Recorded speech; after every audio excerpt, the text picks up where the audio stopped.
Porque, a ver, la resolución de detención de Sara Goray y Mauricio Fernandini trae y ahonda en algunos detalles desconocidos hasta el momento, doctor. Y justamente revisando algunas páginas, dice lo siguiente que llama la atención y que conecta justamente el pago de coimas con el expresidente Pedro Castillo. Salatiel Marrufo ya hablaba de esta conexión y los pagos que le hacía al presidente en torno de 50.000, 60.000 soles que Castillo iba a las oficinas del Ministerio de Vivienda. Todos recordamos eso. Pero según la declaración, la resolución que tenemos en la información, dice en octubre del 2021, Gloria Castillo llamó por Signal a el ministro Alvarado, a Heiner Alvarado, ministro de Vivienda, y entregó 50 CBs. Heiner y Marrufo decidieron darle mensualidad de 10.000. Ojo con eso. El presidente pidió que sea para todos sus hermanos. Se pagó 60.000 mensual porque eran 6 hermanos con los sobornos de la empresaria Sara Goray. Tremendo. Es decir, una hermana llama por uno, te vamos a dar 10.000. Castillo dice, pero si le vas a dar a Gloria, también dale pues a los demás, evidentemente, ¿no? Esto no se conocía, entiendo. No se conocía y es precisamente lo que marca la diferencia entre Salatiel Marrufo, que es un colaborador bastante activo con información de esa calidad, digamos, que apunta además al más alto nivel del gobierno, y es por eso que él ha salido de prisión, ¿no? Recuerden que hace más o menos un mes él ha dejado el penal caso Orgazo por este tipo de información que ha brindado, versus la información a cuentagotas que ha venido dando Sara Goray. Entonces, eso ejemplifica clarísimamente cómo se está dosificando la información, y esta información es reveladora. O sea, lo que está diciendo Salatiel Marrufo, en buena cuenta, es que la hermana del expresidente le presentó a él y al exministro Alvarado un paquete de CVs con la finalidad de que contraten a gente que había participado en la campaña. Ellos dicen, eso es muy complicado, no podemos hacerlo, por diversas razones vamos a recibir muchos cuestionamientos. Entonces, el presidente dice, bueno, ya, no se contrata, pero en vez de contratar a personal, una mensualidad, ya no solo para la señora Castillo, Gloria Castillo, sino para sus 6 hermanos, que era, según Salatiel Marrufo, 60.000 soles mensuales. Que provenían, además, según Salatiel Marrufo, de los fondos aportados por esta prebenda que entregó Sara Goray. Lo que demuestra pues que, o demostraría en todo caso, que tanto Heiner Alvarado como Pedro Castillo tenían pleno conocimiento de que estaba y existía esta empresaria pagando coimas para designar a funcionarios claves en el Fondo de Vivienda, y estos funcionarios aprueben convenios que favorezcan con contratos millonarios a su empresa Marca Group. Así es. No hay forma de que el presidente no hubiese sabido la disposición de fondos importantes para dar esa directiva a un ministro de pagos que evidentemente no se hacían de modo público ni de modo oficial a través de contratos de personal, sino de modo subrepticio y con fondos que evidentemente eran de origen presuntamente ilegal. Dado que hablamos de los directores del Fondo Mi Vivienda, doctor, a ver, también no solo se ha detenido a Sara Goray y Mauricio Fernandini,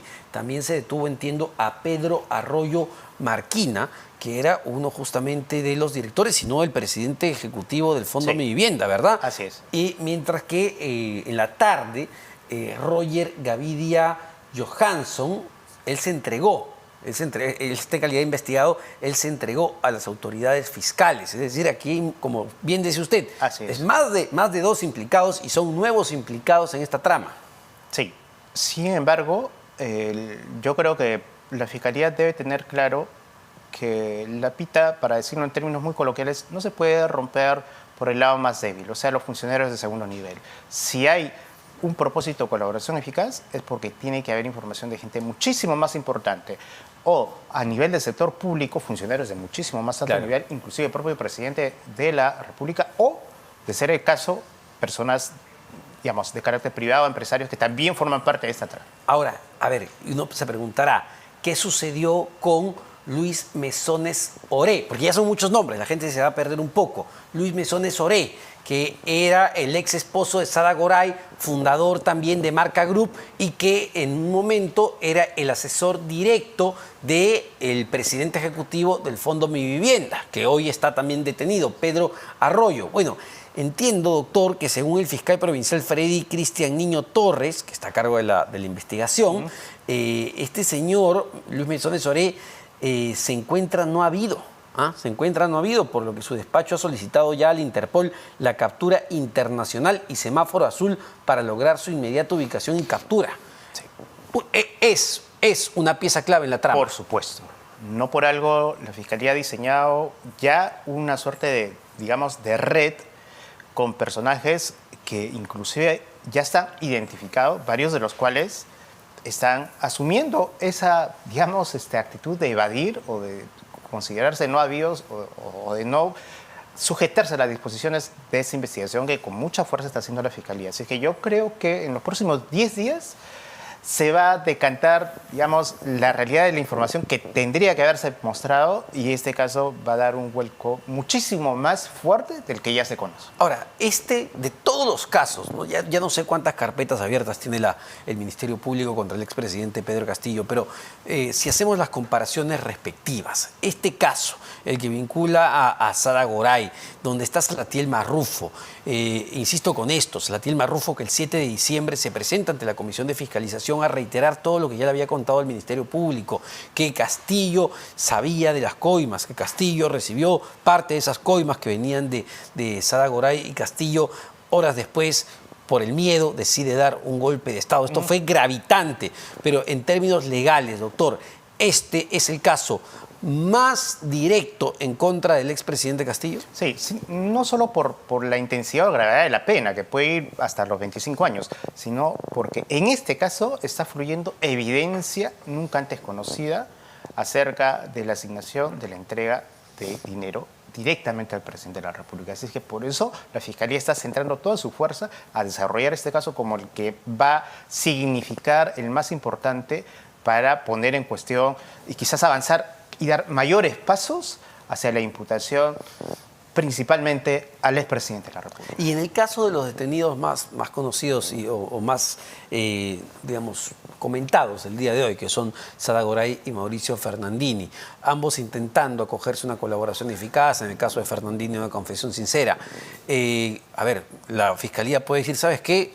No voy a acordar nada con ustedes no me han dicho toda la verdad, no me han dado la información en los tiempos que yo lo necesitaba y voy a buscar que ustedes estén cuánto tiempo en la cárcel, cuánta cárcel se podrían comer Sara Goray y Mauricio Fernandini. Bueno, en un caso como este, donde además está el delito de crimen organizado, además de colusión ilegal, delitos graves, puede plantear un pedido de prisión preventiva hasta por 36 meses, que es el plazo máximo, ¿no?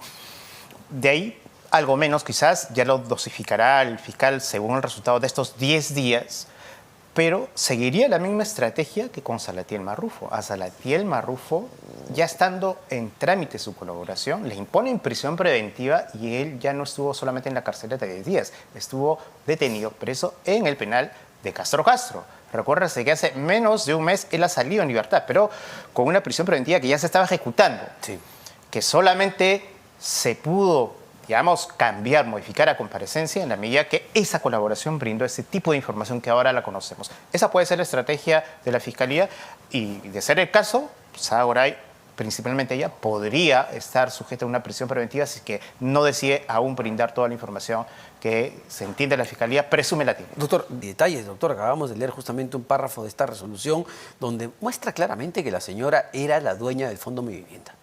Sí, ese párrafo y otros más que hoy día se han conocido a través de la resolución evidencian, digamos, un rol más que protagónico de la señora. No, o sea, no era una simple interesada empresaria, sino que tenía presencia directa ya en las discusiones, en los debates internos, en el directorio de esa institución para tomar decisiones que evidentemente se iban a hacer a la medida de sus intereses, según la teoría de la Fiscalía.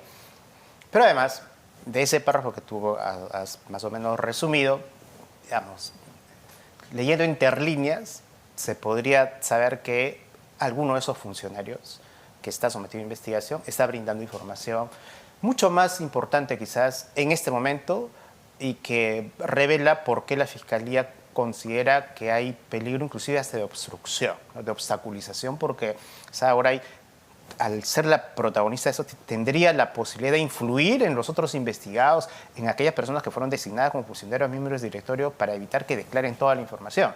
Pero finalmente la información está saliendo.